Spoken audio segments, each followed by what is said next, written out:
Cube root of 4x minus 5 സമം 3 ആയാൽ എക്സിൻ്റെ വില കാണുക. Cube root of 4x minus 5നെ നമുക്ക് എങ്ങനെ എഴുതാം? 4x മൈനസ് 5 ഹോൾ ഘാതം 1/3 എന്ന് എഴുതാം. ഇത് സ്ക്വയർ റൂട്ട് ആണെങ്കിൽ 1/2 എന്ന് എഴുതാം.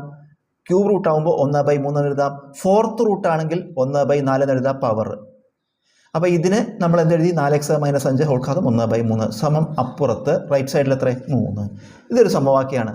ഇടതുവശത്ത് എന്ത് ചെയ്യുമ്പോഴും അത് വലതുവശത്ത് ചെയ്താൽ മതി. ഇടതുവശത്ത് എന്ത് ചെയ്യുമ്പോഴും അത് വലതുവശത്ത് ചെയ്യുക. നമുക്ക് ഈ 1/3 പോകണം. 1/3 പോകണമെങ്കിൽ നമുക്ക് ഇതിനൊരു ക്യൂബ് എടുക്കുക, ഒന്നിച്ച് ക്യൂബ് എടുക്കുക. അപ്പോൾ ഇവിടെ ക്യൂബ് എടുക്കുമ്പോൾ ഇവിടെയും ക്യൂബ് എടുക്കണം. അപ്പോൾ 4x മൈനസ് 5 ഘാതം 1/3 അതിന് നമ്മൾ എന്ത് ചെയ്യുക? ക്യൂബ് കാണുക.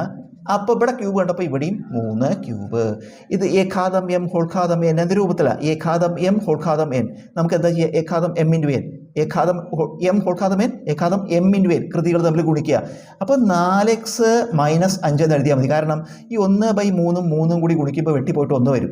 1/3 ഇൻറ്റു 3 വെട്ടിപ്പോയിട്ട് 1 എന്ന് വരും. അപ്പോൾ കൃതി 1 വരും. അത് നമുക്ക് എഴുതണ്ട. സമം ഇവിടെ എത്ര? 3ൻ്റെ cube, 3 cube, 3 into 3 into 3 27 minus 5 അങ്ങോട്ട് എടുക്കുക. അപ്പോൾ 4x സമം 27 പ്ലസ് 5 32. എക്സ് എങ്ങനെ കാണുക? 32/4. ഉത്തരം 8.